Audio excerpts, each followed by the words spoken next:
All right, it's all about showing up. That's what the candidates hope for. That is very much the case with Ron DeSantis right now. Many people say he's got to win this thing outright. Others say a second-place finish will be enough. He's polling third for the time being. Hal Lambert is a big DeSantis donor, a former Trump supporter, joins us right now. Hal, are you worried for your candidate? No, actually, Neil, I'm here in Iowa. I actually made it in, so don't let this nice suit and tie and hair fool you. Your team did a great job. I'm here in Fox News at the set, and I was with the governor last night. He and Casey are in a great mood. They're really laid back and really feeling good about tomorrow or Monday.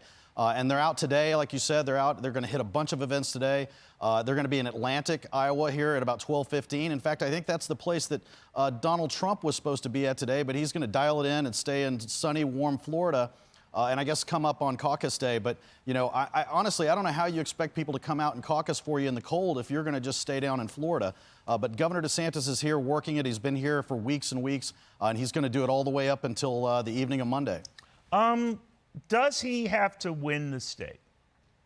No, I don't think he has to win it. I think he needs to be in a very strong second place. And I will give you a little bit. It's anecdotal, but, you know, I was talking to some of the people that had gone out door knocking yesterday here in Iowa. They knocked on hundreds and hundreds of doors, and we were asking them, hey, what was it looking like?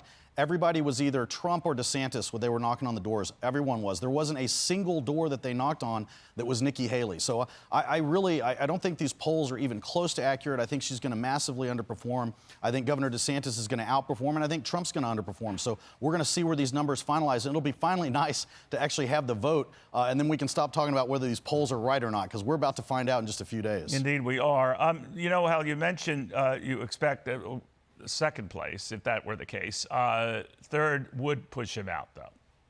I think a third place would be massively disappointing. And when you say push him out, I mean, you know, they're going to go on to New Hampshire for sure. That's only 8 days from now. So I don't see anybody, including Vivek or anyone, necessarily dropping out before New Hampshire. But then when you go to South Carolina, that's another 5 weeks after New Hampshire. So to go to South Carolina and come in third in a couple of places, I think it's going to be tough for anybody. And I would put Nikki Haley in that category as well.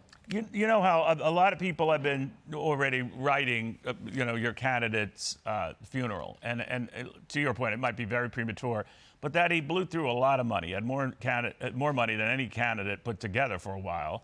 And I don't know where it went, but it didn't do enough to move the polls. Does that worry you? When we look back at this, if you know, and you don't want to see this happen, and he places third in Iowa, that it was a misuse of funds and opportunities?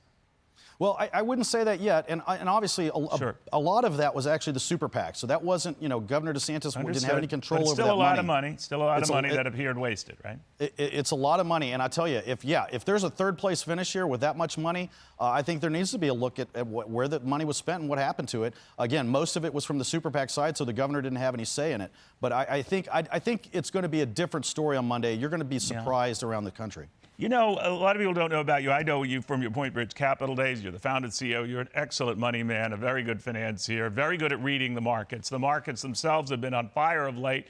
They're picking up kind of where they left off, bumpy ride. The Biden folks say, that's us. That's all us. That's the wind at our back. What do you say? Yeah, no, that's not all them at all. I mean, as you know, Neil, the Fed's come out and is hinting at cutting rates. That's what spurred this rally starting, you know, really kind of early December all the way to now. So I think the Fed has had a lot to do with that. And you know, people are projecting a soft landing. Again, it has nothing to do with what Biden's doing. In fact, he's losing in most of the polling. So, in fact, maybe what the market's pricing in is that we're not going to have Biden as president in November of this year. So that's probably more likely the case. All right, I'll put you down as a maybe then on the president. But Hal, it's always good seeing you. Look forward to physically seeing you. Hal Lambert in Des Moines, and he looks very refreshed for all that. Hi, everyone. I'm Brian Kilmeade. I want you to do me a favor. I want you to click to subscribe to the Fox News YouTube page. This is the only way that I know for sure that you're not going to miss any great commentary, any great news bites, any great interviews coming your way on Fox. You can get it all here on YouTube. So subscribe right now.